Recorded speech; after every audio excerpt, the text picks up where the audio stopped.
Why is it common for people to feel attached to idols, celebrities, or fictional characters? Even though these interactions are very one-sided, the feelings we have for them may be as strong as if we genuinely knew them.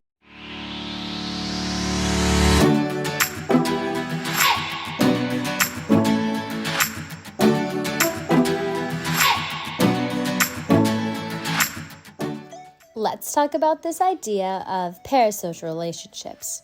According to Horton and Wall, parasocial relationships refer to seemingly face-to-face relationships between the spectator and the performer.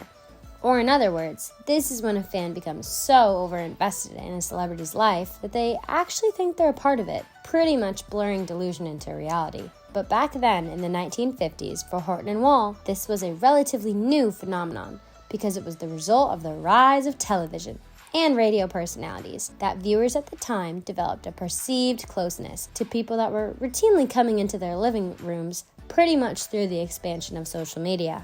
In a sense, these media personalities became somewhat of a friend to the audiences, despite there being no actual direct contact between that person on the TV or the radio and the viewer listening at home. In 1985, writer Joshua Marowitz gave a name to these seemingly relatable personalities, calling them media friends, which refers to the sense of intimate knowledge and having an empathetic connection with an individual from the media. The viewer or listener feels a direct one-to-one tie to a media friend that exists apart from and almost in spite of how widely known the person is. So back in Horton and Wall's day and age, the relationship between the viewer and the media friend was much more distant. The interaction, characteristically, was one-sided. They didn't talk, and it was definitely controlled by the performer, and not susceptible of any mutual development.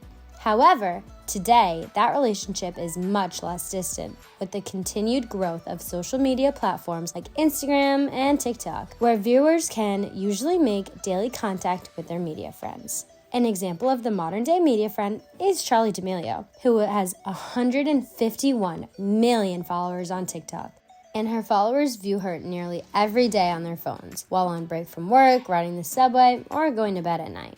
Charli D'Amelio, who Horton and Wall would call an example of a persona, started her career off in 2019 dancing on TikTok. Entering the COVID era at 15 years old, Charli was seen as a relatable high school girl where fans could duet her videos trying to imitate her. She posted daily vlogs and new dances regularly, attracting a young and loyal fan base. With not much else to do really during the COVID pandemic, fans spent countless hours learning dances that Charli had posted to keep up with the current trends that provided entertainment to her fans. The fact that Charli became so popular during COVID relates to Horton and Wall's idea of what a persona can do for her followers. That spectacular fact about such persona is what they claim they can achieve such a strong intimacy with what are literally crowds of strangers. This intimacy is extremely influential and satisfying for the large fan base who willingly receive it and share it.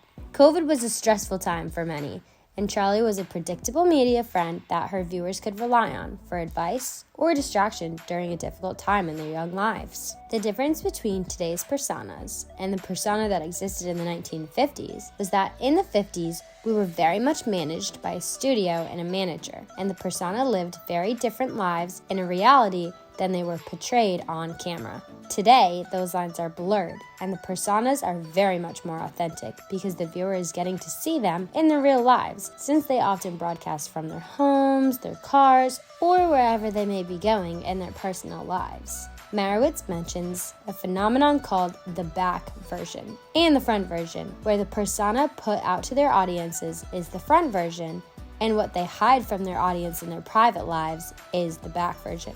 But those two things have gotten a lot closer together, and the audience gets to see more of the back version of their media friends than they ever have in the past. Although Charli has tried to create boundaries in hopes of avoiding parasocial relationships, she is allowing fans more access to her own life, more than ever before. Winning Dancing with the Stars, and now starring in her own reality TV show called The D'Amelio Show, Charli D'Amelio has allowed fans an inside look at just about every aspect in her own life.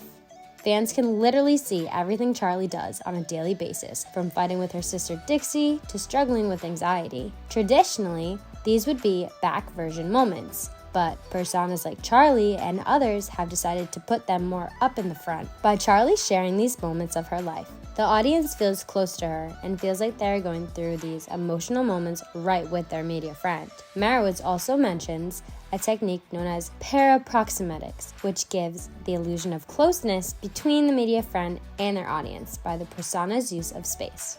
So, for example, when Charlie looks into the camera and breaks down, the viewer, whose whole entire phone screen might be filled up with Charlie crying, will feel an emotional closeness much stronger than watching a television program and viewing a long-distance camera shot of the character in stress.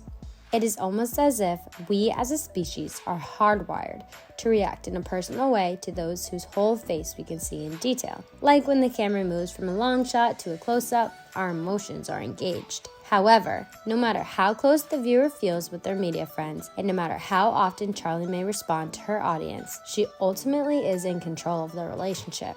The viewers can rarely influence what Charlie does on a daily basis. Although a viewer's relationship with Charlie may last longer than authentic relationships the viewer may have, the viewer can only take what Charlie has to offer them. So, although it may seem authentic, Charlie's relationship with her viewers is no more real than a TV viewer from the 1950s and the relationship with their favorite television actor.